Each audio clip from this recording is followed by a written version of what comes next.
Welcome, everyone. This is Tim Pohlmann, and I will be speaking about 5G leadership.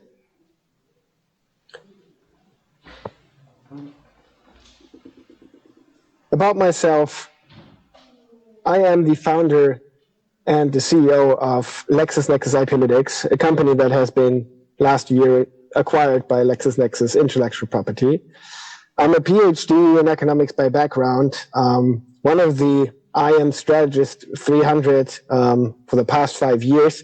But I'm also, and I think that's especially when we talk about 5G patents and STEM decentral patents, an economic expert. I'm have been commissioned by the European Commission for, in total, already 4 different studies. And the latest study was this year published about the potential impact of SEP licensing challenges. And in view of the EU regulation proposal, it may be important to mention that I was part of the research group that did the study around it, but of course not part of the regulation itself.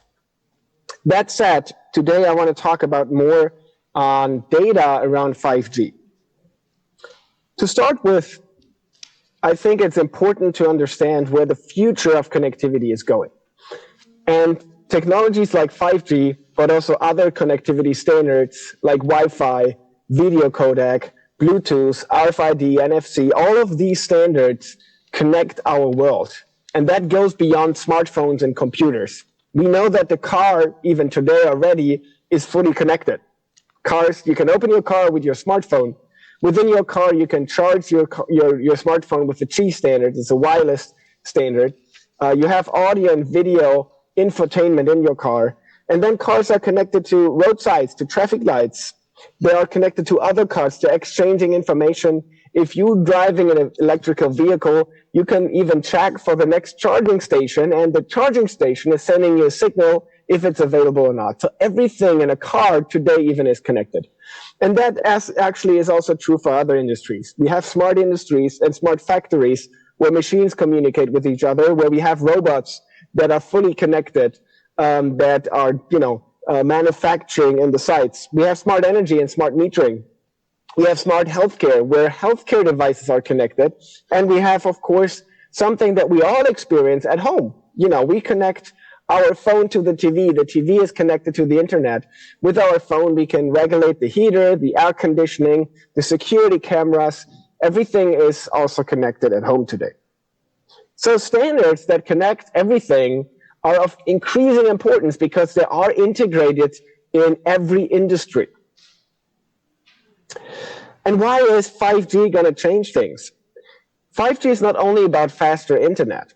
With a higher bandwidth, certain use cases like autonomous driving are even only possible using 5G. 4G wouldn't support this because we need a much more stable network, which allows the advanced driving assistant technologies, and we need reduced latency to really react faster to changes in the roadsides. For example, dense traffic is impossible with the 4G technology. So V2X technology, the latest new radio V2X technology, is only the one that experts believe can actually enable autonomous driving use cases. So what are the statistics? Looking at all numbers that have been worldwide declared, we arrived last year at 92,000 patent families. So these are patent families. That means we have, also counterparts in different countries of patents. Hundreds of thousands of patents, I think a total over 600,000 patents have been declared to a particular standardized technology. And the number of patent holders, and here we're only counting companies that hold at least 10 families that are active and granted, also has been drastically increasing. Just 10 years ago, we had about 100 companies. Today, we have over 315 companies that really have a considerable standard essential patent portfolio. And if you look at the companies who own standard essential patents, the largest of the largest companies all own standard essential patents. So the top 30 worldwide patent holders across all industries, 93% of them own standard essential patents. Top 40, still 85%. Top 50, 78%. And I can tell you the numbers of those that do not hold standard essential patents are only pharmaceutical and chemical companies. So any other large company is also developing standards and owns standard essential patents, which shows us how important standard essential patents are across really all industries, not only telecommunications. It's manufacturing, it's automotive, it's medical devices, it's home appliances, it's smart metering, it's everywhere. Now, particularly on 5G, how do we even look at data in 5G? 5G is a technology that is developed by ETSI, and ETSI provides the world best database on so-called declared standard essential patents. But these patents are not proven to be essential. Not a third-party claim charge these patents, not the patent holder provides any evidence of a claim charge, meaning that the patent really is essential. Due to this self-declaration, we know that not all patents in the database are standard essential. Some of the declarations that end up being not essential are in good faith because the organization requests to you to declare any potential essential patent as early as you can. And if you are declaring a pending patent where the claims are not granted yet, a standard that is not final yet, by design, of course, some patents end up as being not essential. And we also know that the ETSI database is subject to what people call over-declaration. So some companies on purpose declare patents to have better statistics. But I can tell you some of that we can reduce with data analytics to really kind of not understand each and every essential patent, but at least reduce some of the over-declaration. How do we do that? First of all, the patents in ETSI are raw numbers, and the raw numbers in ETSI have to be connected to real patent data to, for example, count families. Second of all, we have to match patents. And these matched patents have to be cleaned. We do find chemical patents in the ETSI database, so we find actually that 20% of the patents in ETSI have ambiguous matches. That means you have to do a lot of cleaning, which is a lot of automated cleaning, but we also have a lot of manual cleaning, really making sure that only patents that are really patents that relate to 5G are counted in. And then the biggest part is deduplication. Some companies declare over 120 patents of families to each and every specification. So we have to deduplicate and identify the single families to not double count. Then, to count patents in certain jurisdictions, we also have to expand the database. ETSI's data is somewhat connected to patent family data, but not completely, especially Asian offices are not covered.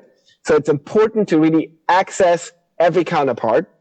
And another topic is classification.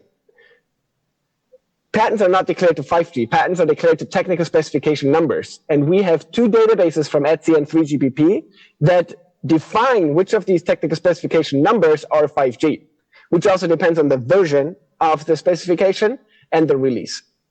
And only if you have that kind of information, you can accurately connect declared patents to 5G generations. And last but not least, of course, for every patent, you need to know if it's still active, granted in a particular jurisdiction, who the latest owner is, and if that owner is also, for example, the highest parent of a company.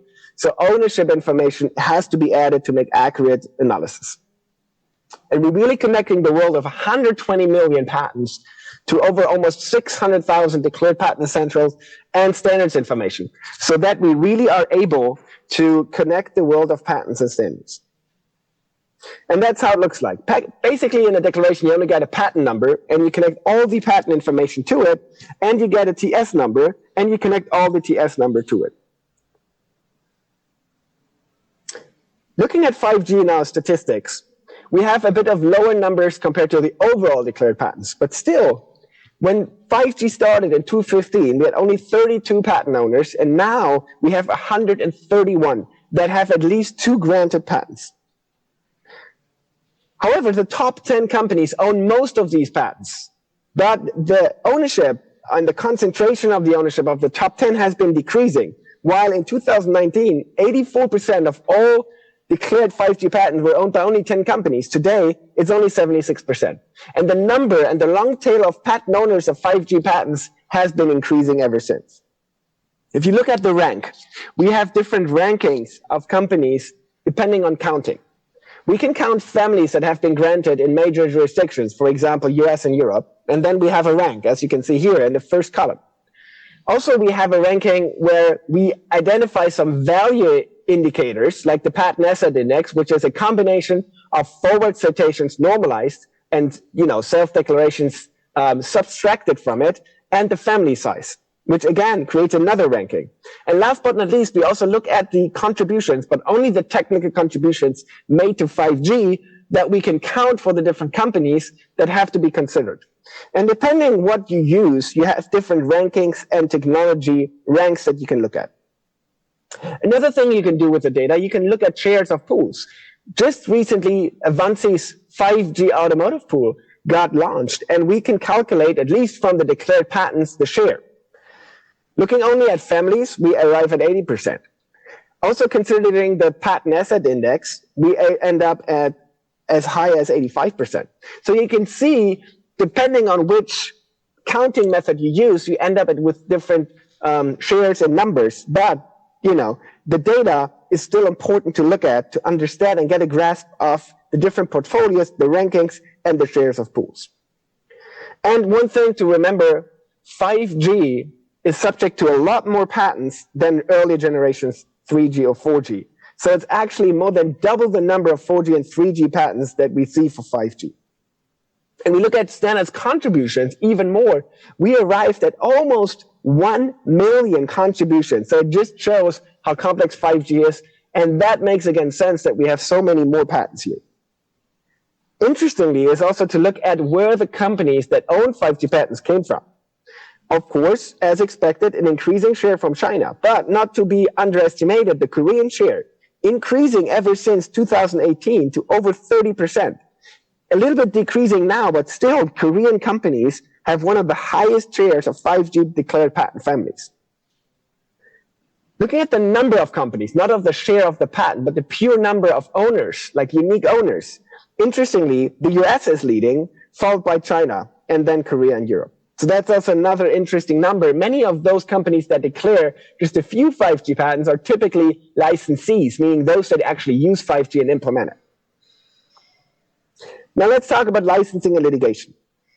There are reports out there that predict that every patent owner that owns 5G will actively license these patents. May that be in out-licensing or patent pools, or may that be in cross-licensing or just bilateral deals. Probably each and every 5G patent will somewhat be licensed. So it's a very, licensed active market that we will predict or that we already see for 5G. That also shows that in industries where licensing those patents is new, like the automotive industry, we also will see some enforcement and litigation. As with the Avanti pool launch and the pushing for the license here, we did see a wave of automotive litigation. And we will expect maybe some litigation also for 5G, but even more for new technologies like in smart metering or device tracking, we will see also a lot more enforcement and licensing and also litigation. Looking at litigation, increasingly, that is all about 4G and 5G. And actually, the numbers also show that actually patents that are declared are much more litigated than those that are not declared. Actually, most of the litigation around patents do have influence on SEPs. So what are the challenges? The challenges are that beyond automotive, we will see a lot more licensing in industries of IoT. I think the next big wave will be smart metering or tracking devices. But then there will be also more video and audio codec. Video codecs, we just have seen more patent pools, and video codec is also important for autonomously driving cars that will be connected and have high definition videos. So to keep up with that technology trends and to understand in which industries there are litigation, you need access to somewhat data and information. But what is the challenge with data? In our industry, where it's mainly about licensing, most people are interested to understand each company's share in the market, which is basically the number of patent families they own, which is their portfolio of 5G patents, divided by all the patents in the market, which is the portfolio share. If patents declared were all central, that equation here, the numerator and denominator, would be an easy equation. But of course, it's more difficult. But also, it is not a number that is set in stone. It's a number that is constantly changing. Why? Well, you know that yourself. The patent world is dynamic. Patents expire, lapse, revoke, or are invalidated. More patents are filed, pending patents are granted. Ownership changes, especially for SEPs, a lot. Patents are sold and acquired. But then also not only the patent information changes, also the standard. New releases of standards are published, subject to different standard essential patents. And new generations are out there. So the overall number of a portfolio compared to the overall number of all patents relevant for 5G is constantly dynamic. And that is why you need access to data to really track the shares of ownership, not only today, but also for next year and on a continuous basis. Again, you need access to not only patent data for that, but also to the declarations and also to the standards to really track for which specification patents have been declared. And we track that at IPlytics beyond ETSI for over 25 different organizations ever since, that include Wi-Fi video coding, G standard, other NFC, RFID, DVD technologies in the market. There's a lot of patents and technology in there. One important thing is always to think about how you aggregate those numbers. Imagine companies own different other companies and shelf companies or have been acquiring larger portfolios in the past. So you have to make sure corporate trees and ownership are in the database.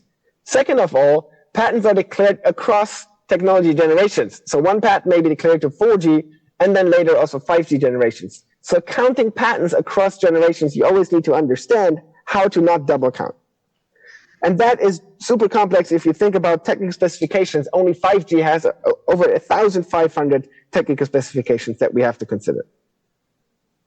And then the families, another thing that we discussed earlier, is that unfortunately ETSI is not a complete database. They miss a lot of counterparts. So if you accurately want to count patents in a certain jurisdiction, let's say all granted patents in the US, Europe, Korea, Japan, or China, you need a professional database. ETSI is not enough.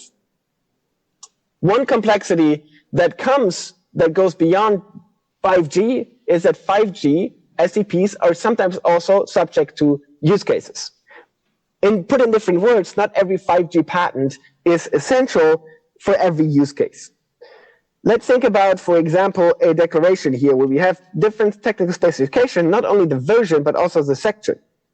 And that allows us to not only look at the patent number and the claims, but also to the section and version. Why is that important? Because for some use cases, only certain sections of the technical specifications are implemented. NB-IoT, LTE-M, Cat1, these are technical specification numbers that are particularly relevant to some of the sections of certain 5G and 4G technical specifications. So really to understand all the NB-IoT patents, LTE-M or Cat1 patents, you need to be very detailed beyond just 5G.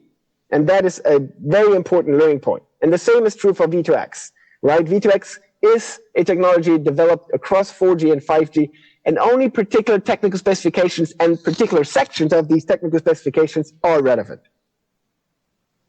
Same as for NB-IoT, as we talked about. So really to understand that, you need analysis possibilities on the protocol level, which can be a technology that goes across 4G, 5G, like NB-IoT. And that's something, for example, we also do at IPlytics. Takeaways. There is a growing challenge. The complexity of information and data has been growing. The number of companies involved has been growing. So really, IP analytics matters in our space to really track the data and to really have a neutral access to information that may be the starting point of a licensing negotiation that both parties agree on. Typically, IPlytics works with all the SEP owners, but at the same time with all the licensees. Licensors use IPlytics, SEP licensors use IPlytics for their whole IP management and strategy, filing patents, comparing their portfolios to competitors, thinking about licensing strategies, aligning their standardization, R&D, and patent filing behavior to then enter out-licensing, pools, or cross-licensing negotiations. While licensees also need the data to really get an understanding if someone offers them a license, how large is their portfolio? What is their market share? Am I paying more than I paid for an earlier agreement? Am I paying more than a pool would ask me? How can you even understand to not compare apples with oranges without data? And IPlytics provides that data to really understand if an offer of an SEP license is comparable. And that's where you can use a lot of data, but also those companies implementing patents have been increasingly now active, also joining pools, joining licensing, or joining standards organizations. So in a nutshell, IPlytics covers all worldwide patents declared or pooled, all the standards and standards contributions. It allows you to refine the data down to the technical specification level, release level, even protocols like NB-IoT, LTE-M, Cat1, V2X can be analyzed and looked at. IPlytics also has some extra information, like we have an essentiality score, or we identify patents that have not been declared for technologies like Wi-Fi or video codec where declaration data is missing. IPlytics really is a market leader in the world of SCPs. 97% of the top 30 SEP owners use IPlytics data. I can tell you that most of the major automotive OEMs are using IPlytics. Most of the major home appliances and home user electronics equipment companies use IPlytics. An increasing number of smart metering companies, tracking device companies are using IPlytics. Law firms, consultants, and all the patent pools are using IPlytics. So using that data puts you on a level playing field with all the other companies in the world of SCPs, and often, as I said, as we observe, is the starting point of a good license negotiation. If you do have questions, visit us at LexisNexis.com IPlytics. You can also shoot me an email anytime or ask our support if you are interested in the larger 5G report that has a lot more data than I just presented today. So do not hesitate to contact me under Pohlmann at IPlytics.com if you have any further questions. Thank you so much for listening in today, and I'm happy you have been listening in.